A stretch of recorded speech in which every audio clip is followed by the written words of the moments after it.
충남 콘텐츠 코리아램 목공 장비 교육 영상입니다.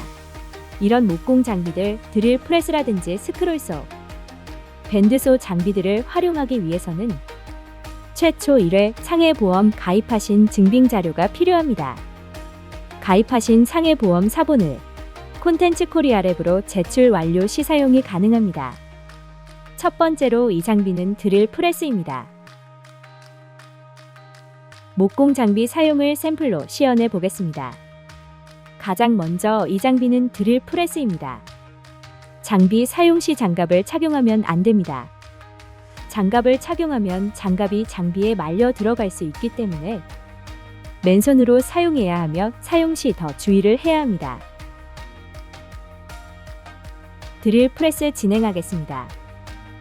가장 먼저 왼쪽에 전원 버튼을 켜줍니다. 전원 버튼을 켠 후에 재료를 꽉 잡고 오른쪽 핸들을 내립니다. 핸들을 내릴 때는 끝까지 내려주고 내릴 때는 천천히 내려줘야 합니다. 내리면서 위치를 맞추고 천천히 드릴 프레스를 끝까지 내려주면 됩니다.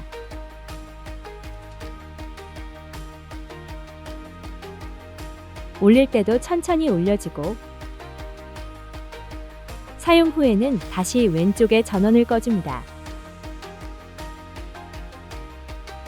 이후에 뒷정리까지 해주면 사용이 끝납니다. 이 장비는 스크롤소입니다. 이 장비 같은 경우는 곡선으로 커팅을 할 때 사용이 가능합니다. 스크롤소의 전원 버튼은 오른쪽에 있습니다.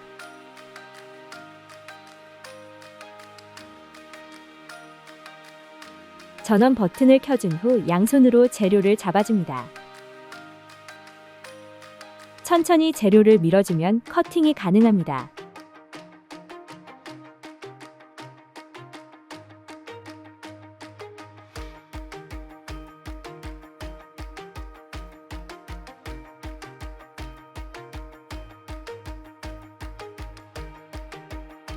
커팅이 완료되면 다시 전원을 꺼주고 뒷정리까지 하면 사용이 완료됩니다. 이번 장비는 디스크 샌더입니다. 이름이 디스크 샌더인 이유는 장착되어 있는 사포의 모양이 디스크, 원형판과 생김새가 동일하여 디스크 샌더로 명하고 있습니다. 이 장비의 경우 이런 뾰족한 모서리 부분을 부드럽게 둥글게 깎기 위해서 사용합니다. 뒤쪽에 전원 버튼이 있으며 전원을 켜면 샌더가 작동합니다. 재료를 잘 잡고 천천히 안쪽으로 밀어주면 됩니다.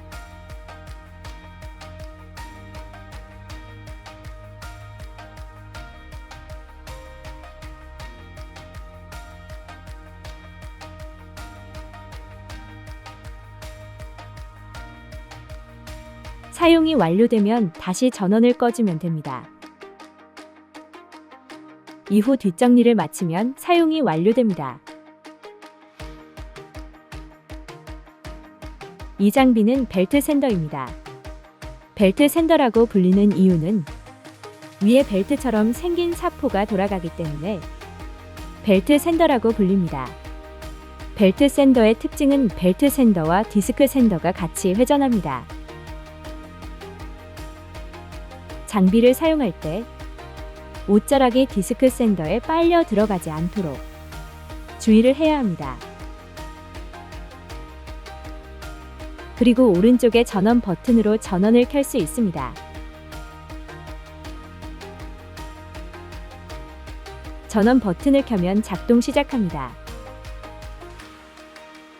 벨트 샌더가 강하게 회전하기에 꼭 재료를 잘 잡고 사용합니다.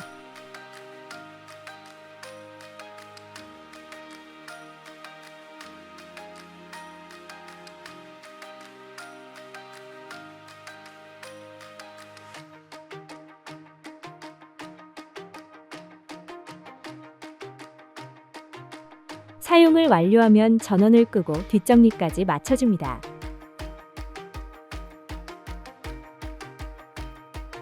이 장비는 밴드소입니다.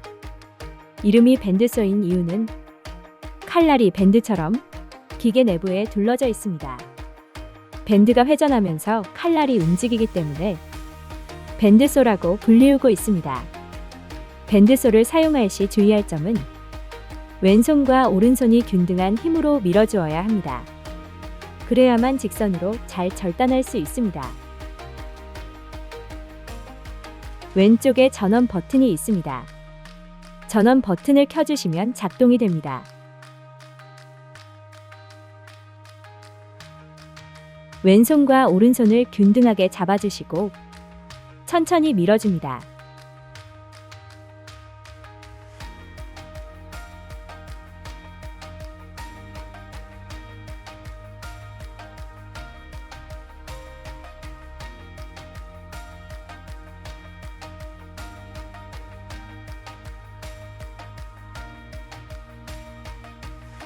사용 후 전원을 꺼주고 뒷정리를 해주면 사용이 끝납니다. 이곳은 후가공을 마친 출력물들을 도색하는 도색 부스실입니다.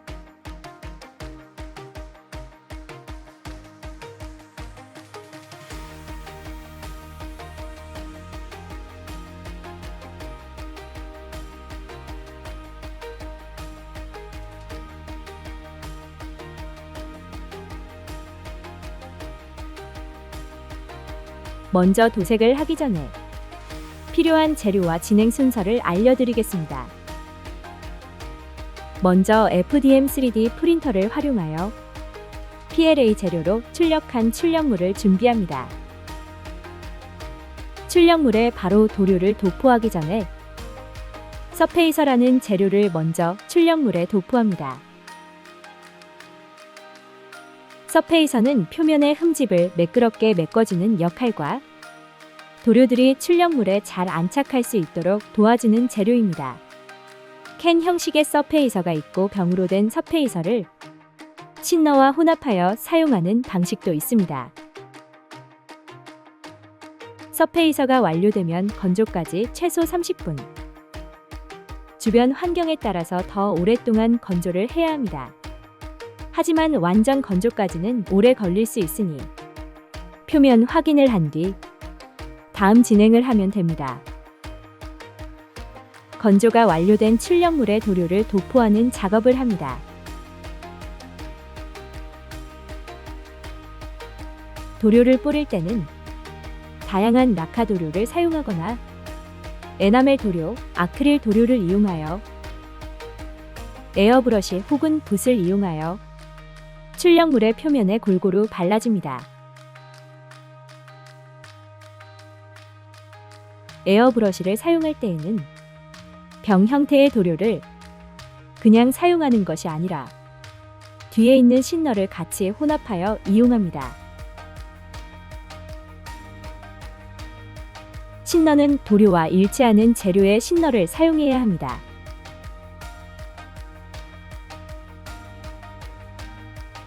예를 들어 라카 도료를 이용을 하기 위해서는 라카 신너를 사용을 해야 하고 에나멜 도료를 이용하고 싶다면 에나멜 신너를 이용해야 합니다. 에어브러시로 도료를 도색할 때는 공병을 준비하여 신너와 함께 미리 혼합하여 사용을 하는 것이 좋습니다. 도료와 신너 비율은 1:1.1이 좋습니다. 반면 메탈릭 도료는 신너와 1:1로 혼합하는 것이 좋습니다. 이유는 메탈릭 입자가 흘러내리지 않고 골고루 부착되기 때문입니다. 도료들은 다양한 색상이 있지만 원하는 색상을 위해 조색을 해야 합니다. 조색 시 중요한 부분이 있는데 최대한 많은 색상을 혼합하지 않도록 하는 것입니다. 가장 좋은 방법은 3가지 색상 이내로 조색을 하여 원하는 색을 만들어주는 것이 좋습니다. 더 많은 색상이 들어가는 경우 색상이 탁해집니다. 그럼 준비된 도료로 출력물을 도색해 보겠습니다. 이곳은 후가공을 거친 출력물을 도색하는 도색 부스입니다. 먼저 에어 컴프레셔의 전원을 켜줍니다. 에어 컴프레셔의 공기가 충분히 충전되면 뚜껑을 열고 도료를 적당한 양만큼 넣습니다.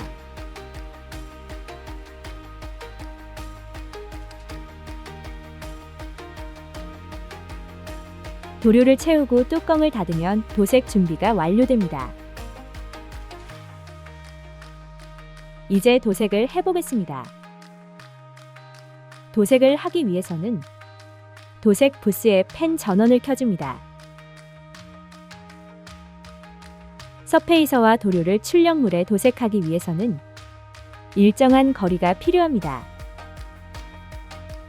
너무 가깝지 않고 너무 멀지 않은 20cm 정도의 적당한 거리를 유지하며 골고루 출력물 표면에 도포해줍니다.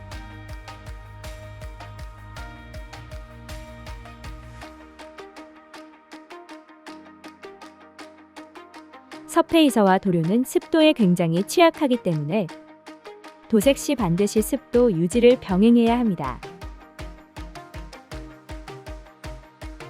서페이서를 뿌린 출력물이 완전 건조되었다면 그 다음 색상이 있는 도료를 출력물에 천천히 뿌려 도포를 해줍니다. 에어브러시도 서페이스와 마찬가지로 너무 가깝거나 멀지 않게 한 곳을 오랫동안 뿌리지 않으며 골고루 뿌려줍니다.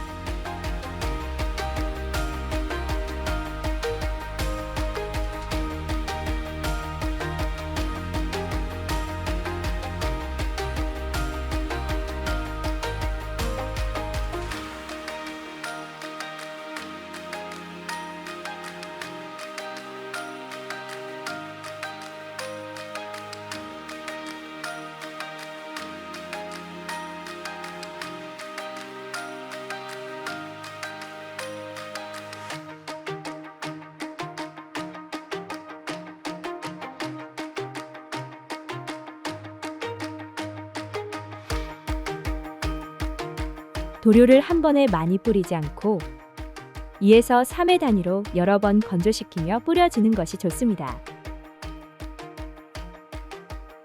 도료를 뿌린 출력물이 완전 건조가 되면 마감재를 이용하여 똑같이 출력물에 도포합니다.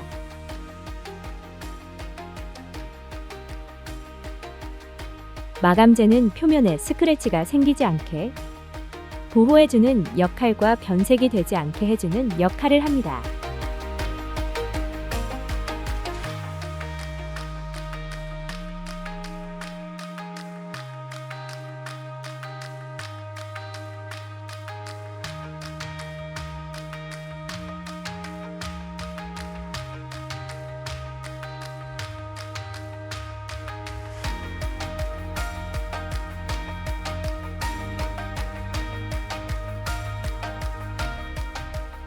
마감재를 잘 뿌린 출력물을 똑같이 건조시켜주면 도색의 모든 것은 완료가 됩니다. 사용이 끝난 에어브러시는 다음 사람을 위해 세척을 하고 뒷정리를 해야 합니다. 먼저 뚜껑을 열고 남아있는 도료가 있다면 기존에 사용했던 공병에 담아서 넣어줍니다.